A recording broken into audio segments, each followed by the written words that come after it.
Good afternoon, everyone. This is the Global Cooling Rundown from February 7th to February 12th, 2018.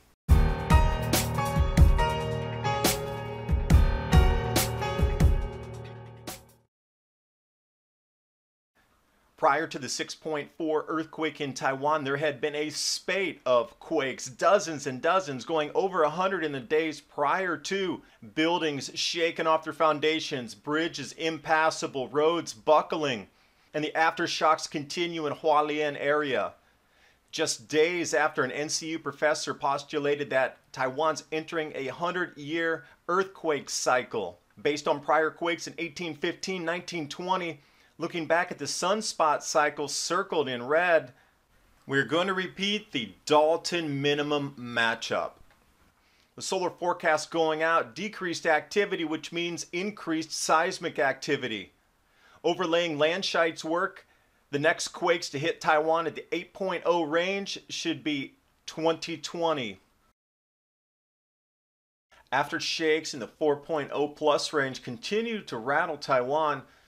Cold surge advisory yesterday and today, and brought to my attention the earthquakes offshore of Hualien 13 miles seem to match up with an unnamed volcano which erupted during the Dalton minimum. And on the same coast of Taiwan, 30 miles north of the unnamed volcano, Turtle Island, mud volcanoes erupting last year. Russia, most snow ever recorded. As far back as anybody can remember, Moscow has never canceled school because of weather except today. It is so brutal that they actually canceled school for the first time. This follows on the heels of Utica at minus 67 degrees Celsius. And Moscow, December 2017, the least amount of sunshine ever seen. CO2 obviously blamed for everything that can go on in our climate. So they're going to try to explain that all-time record snows, heaviest snows in Moscow, where they have to call out the army of the snowfall of the century, is blamed on CO2. I was waiting to check out the snow depth totals after the storms rolled through Italy and Eastern Europe, specifically Croatia, Slovenia area. This is how much snow has come down in Slovenia. 5 feet plus. Montenegro flooding off the cliffs.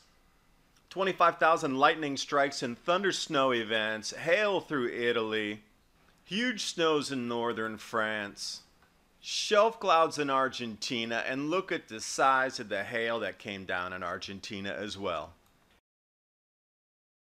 Weather Channel now admitting global cooling will last for 50 years. Now that they have a benchmark which they can better perform climate model simulations because of decreased solar UV.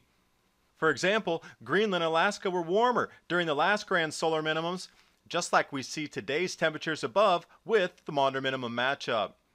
And even NOAA's own admission, CO2 trails temperature, and they still haven't figured out why there's a pause. Plant food does not change our climate.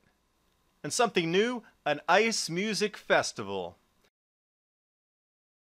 Mad Max violence stalking Venezuela roads. 162 lootings, 42 truck robberies. They're barred from carrying guns, but the attacks are reaching a fevered pitch where even truck drivers are now fearful for their safety.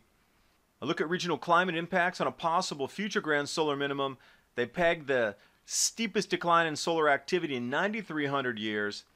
They go through different temperature forecasts going out to 2050, grand solar minimum, plus global warming to come out with these numbers here. One thing they did peg on, though, was winter European precipitation response increases left side. Suddenly we have the darkest winter ever for parts of Europe, and the temperature departure from normal is matching up with the modern minimum. Yet nobody's putting all this information together.